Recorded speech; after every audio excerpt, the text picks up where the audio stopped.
Got to keep on walking on the road to Zion, man. Yeah. Got to keep it burning on the road to Zion, man.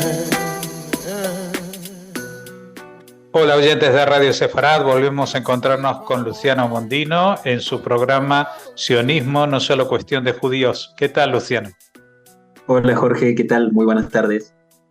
Bueno, hoy vamos a hablar de un grupo, yo no sé si es un grupo formal o ha surgido a través de los titulares de la prensa, pero son el grupo de los países que no, no sé cómo decirlo, tú seguramente tienes una mejor explicación, se lo conoce como... Les digo el consorcio de las dictaduras y los estados fallidos. Ahí está, el consorcio de las dictaduras y los estados fallidos. Los estados fallidos. Es conocido como BRICS. Creo que son las siglas de Brasil, Rusia, India, China y ese ¿cuál Sudáfrica. Es? Y Sudáfrica. Están todos los que son, pero están todos, pero no todos los que son, porque están invitando a gente a ese grupo, ¿no? Correcto. Ampliando esta idea del consorcio de las dictaduras y los estados fallidos. Bueno, somos todo oídos. A ver, es verdad esto que decías al principio, BRICS es podemos llamarlo una organización o cooperación que se inició especialmente en el año 2006, bajo el liderazgo de sus dos fuertes cabezas, que son por supuesto Rusia y China. Bien decías, la B de Brasil, R de Rusia, la I de India, la C de China y la S de Sudáfrica. En todos esos países, siendo Brasil el de América del Sur y Sudáfrica en lo que es África, justamente en el sur de África en este caso, la India, que hace un contrapeso natural en el Indo-Pacífico con China, y Rusia. Lo que pasa es que cuando vamos al año 2006, que es cuando este grupo o esta agrupación comienza a organizar o pretender mayor capacidad de maniobra en lo que son las reglas, ¿no? del orden mundial y de la política internacional, eran años muy distintos a lo que son hoy realmente. Entre el año 2006 y hoy han pasado muchos años en los cuales tanto China como Rusia no son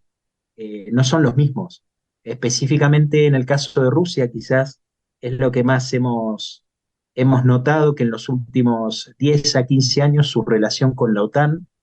se ha tensionado tanto que ha terminado de eclosionar en dos episodios muy, muy importantes y muy recientes. Uno de ellos es presente, que hace a la cuestión de Ucrania. Rusia se sabe que en el año 2012, 2013 inicia sus hostilidades contra el Donbass y llega hacia la anexión de Crimea y la ocupación de Crimea en el año 2014, cuando tensiona mucho más su relación, por supuesto, con la Unión Europea y por lo tanto con la OTAN, la Organización del Tratado del Atlántico Norte, una agrupación, una organización defensiva que venía desde los años 1949, en medio de la Guerra Fría, y que desde entonces, que se proyecta como una respuesta, un blindaje occidental a lo que era el avance en ese momento de la Unión Soviética y sus distintos países satélites, se empieza a reconfigurar con el paso del tiempo, cuando la Guerra Fría se va dejando de lado, se reconvierte de alguna forma, se reconfigura en los espacios que conocemos hoy. Se han empezado a adherir países que son de repente muy, muy opuestos o quizás muy distintos entre sí. Turquía y Grecia, por ejemplo, ocupan parte de lo que es la OTAN, y por supuesto contra Rusia, que venía ganando o pretendiendo mayor espacio en la política internacional, que para los años 2006-2007 de alguna forma acaparaba todos los Estados Unidos. Aquí en ese entonces había una dirección quizás mucho más unidireccional, o lo que se suele decir como unipolar. Lo cierto es que todo esto que eclosiona a partir del año 2014 y en la actualidad con la invasión de Ucrania, deja a Rusia en una posición mucho más de par internacional, casi un poco lo que había sido Irán en el año 2006, por ejemplo, o Siria con Bashir al-Assad en el año 2002 en la guerra siria, cuando estos países se vuelven de alguna forma esos pares internacionales, objeto de sanciones, objeto de mucha crítica tanto de distintos gobiernos como de organizaciones internacionales, la propia Organización de Naciones Unidas, el propio Consejo de Seguridad de las Naciones Unidas y el resto de los países que de alguna forma veían el peligro, la amenaza de una ruptura de un orden internacional. El caso de China es quizás el más emblemático también. China, a diferencia de Rusia, no ha tenido un desarrollo estratégico a partir de su desenvolvimiento militar y de fuerza, como sí han tenido los rusos en Chechenia, en Ucrania, etcétera, pero sí han hecho base en lo que es la cuestión de la economía y el comercio como un espacio estratégico. De alguna forma, todo lo que es el Indo-Pacífico, esa región que Estados Unidos, desde el 2008, desde la presidencia de Barack Obama, preocupa y preocupa de sobremanera, lo logra disciplinar China a través del comercio, especialmente en lo que son los mares de China, su cuestión de Taiwán, y por supuesto dando espacio a actores que al día de hoy son quizás de un segundo orden, pero que sí cuando se analiza la cuestión un poco más general, vemos que el caso de Japón, Corea del Sur, mismo Corea del Norte empiezan a desenvolver papeles que son mucho más importantes de lo que eran hace mucho tiempo atrás. Entonces, todo esto disruptivo en realidad, que son los BRICS, que se unifican países de alguna forma en respuesta a lo que es el statu quo internacional, liderado por los Estados Unidos y la Unión Europea, con sus matices, por supuesto, pero creo que es correcto poder hablar de un orden internacional compuesto por estas dos grandes cabezas que tiene su expresión militar y defensiva también en la OTAN. Se empiezan a recrear estos espacios de contestación que tienen algo que es disruptivo, que es justamente que se han juntado, lo que decíamos hoy, las dictaduras con los estados fallidos. Los BRICS son eso, es una contestación, una propuesta al multilateralismo, pero a través del lavado de cara, especialmente de muchos de los regímenes que son profundamente autoritarios, profundamente violentos, que se unirían a partir de la ampliación que tuvo el BRICS, mejor dicho, que ha promovido el BRICS a distintos países. Entonces, esa asociación económica y política que se crea en el 2006 tuvo en 17 años mucho cambio y muchas variaciones en lo que es su estructura, conformación de países también, pero en un contexto internacional que a priori les podría ser favorable a una contestación a ese orden internacional. Pero ¿qué sucede? China,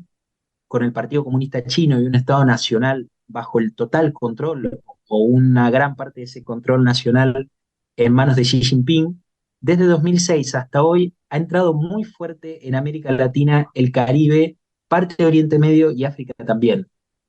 Ante una retirada occidental, que esto es una cuestión que creo que es clave, China ha desembarcado en grandes proyectos de infraestructura en África con yuanes, que es su moneda, que a su vez vienen acompañados con mano de obra que es obligatoriamente procedente de China.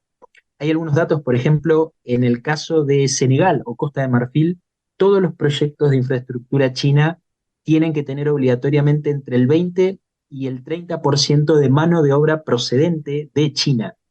Acá, por supuesto, hay una intervención que es muy clara. China, a través de su economía y de sus capitales, logra armar una base política lo suficientemente sólida para, a través de lo que se conoce como el látigo y la billetera, el látigo y el dinero, poder, como ha hecho en el Indo-Pacífico, de alguna forma tender puentes mucho más concisos de lo que ha sido la China en los últimos 100 años o en los últimos 50 años. Lo cierto es que a partir de todo esto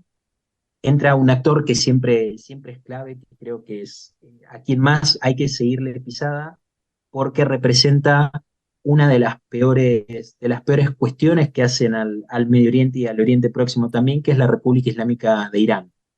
Es la República Islámica de Irán junto a Arabia Saudita, junto a Argentina, Egipto, Etiopía, son los países que han sido invitados a participar de este grupo de los BRICS, de esta reunión, de este consorcio de dictaduras y estados fallidos. Acá hay una premisa que es clara. Irán, que es un estado que promueve y financia el terrorismo internacional, es el responsable intelectual de mucha de esa operatividad del terrorismo transnacional que ha llegado a golpear en la Argentina en la década del 90, que golpea al día de hoy en el Medio Oriente también, que ha golpeado en Europa. Estamos hablando de lo mismo, la misma ideología del terror que es promovida por y desde la República Islámica de Irán. Entonces hay posibles miembros que a priori son irrelevantes para lo que es la política internacional, como uno podría pensar que sería la Argentina, que hoy Argentina creo que tiene cuestiones domésticas más importantes que resolver antes de una cuestión tan de coyuntura internacional y de posiciones estratégicas como sería esta cuestión de los BRICS, sino que hay además países, como el caso de la República Islámica de Irán, que estarían obteniendo a partir de esto un entramado político lo suficientemente fuerte como para empezar a ganar terreno y poder lavar muchas de sus caras que al día de hoy son señaladas por la comunidad internacional por justamente la República Islámica de Irán ser un régimen teocrático, profundamente violento, profundamente islámico en su concepción, tanto de represión interna como de represión externa, y un nexo claro en lo que es la operatividad del terrorismo. Y aquí me refiero especialmente al caso de Hezbollah, al caso de los grupos que funcionan en Irak, de Hezbollah como también partícipe claro de lo que es el narcotráfico, llegando incluso a zonas de América Latina y el Caribe,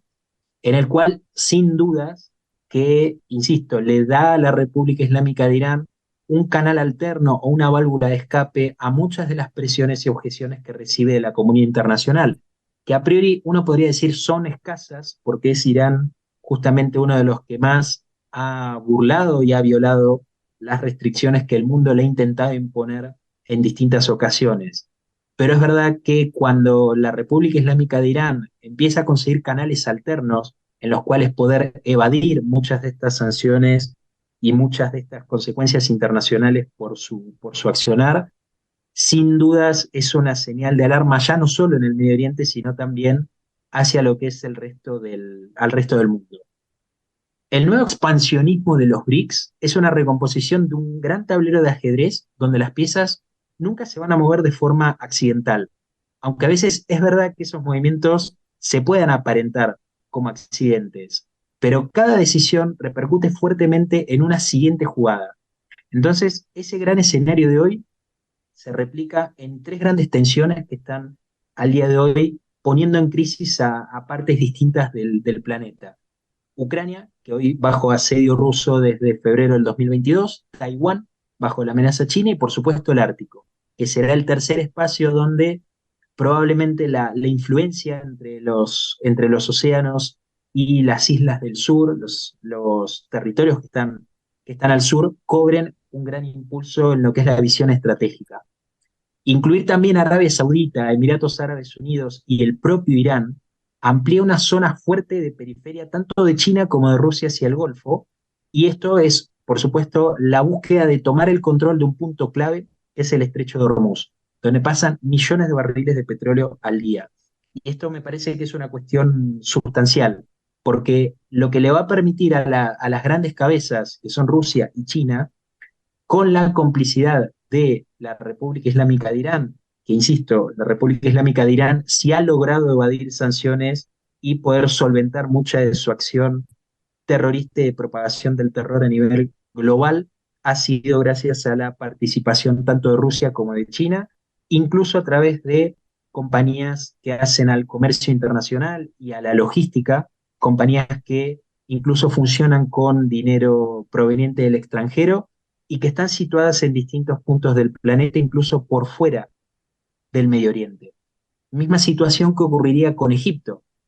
otro de los países que fue invitado a adherirse a este control de los BRICS, que es uno de los puntos, Egipto es uno de los puntos centrales a la hora de analizar el Canal de Suez, que es un paso donde repercute más del 12% del comercio internacional. Y es un punto clave porque acorta tiempos y distancias entre el mar Mediterráneo, especialmente en zonas europeas, y el Índico, esta zona que China toma mucha preponderancia desde hace muchos años. Muchos años.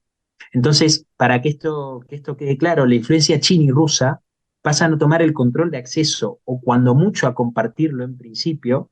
de zonas que son centrales, que van desde el mar de Arabia hasta zonas de la India. Es decir, si tomáramos un mapa y lo viéramos desde arriba, estaríamos viendo cómo esta organización que se inicia como una reunión de consorcio de dictaduras y estados fallidos, se ha lanzado con esta ampliación que fue anunciada a finales de agosto a conquistar zonas que son centrales, que van desde el Mar de Arabia, especialmente en lo que hace al Golfo, pasando por el Mediterráneo y el Índico. O sea, tendrían una ampliación enorme y estratégica para llegar a distintos puntos del control, tanto del comercio como del petróleo y la cuestión energética.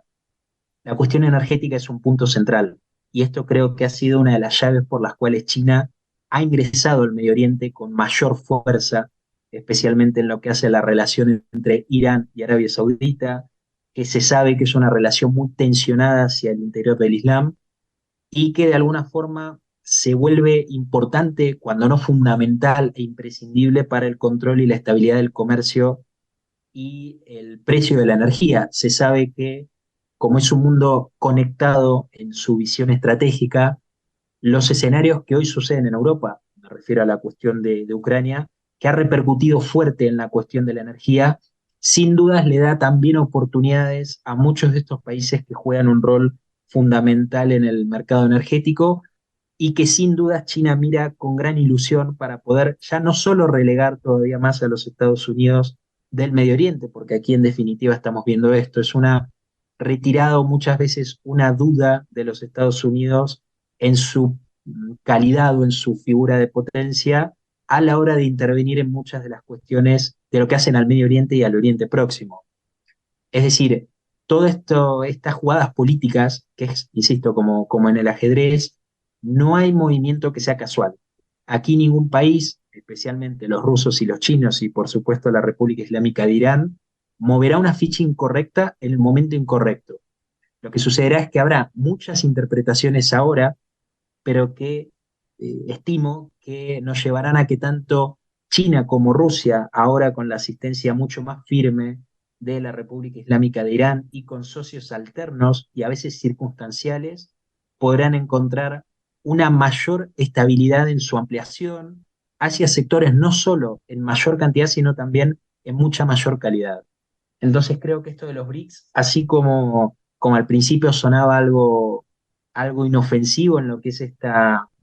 reunión del consorcio de los dictadores y los estados fallidos, sí creo que hay que mirarlos con atención, especialmente porque Occidente deberá responder rápido entre lo que es la ampliación ya no solo de Rusia y de China, sino que incorpora a la República Islámica de Irán, un conocido personaje en la política ya no solo internacional, sino también en el mantenimiento del terrorismo y del crimen organizado.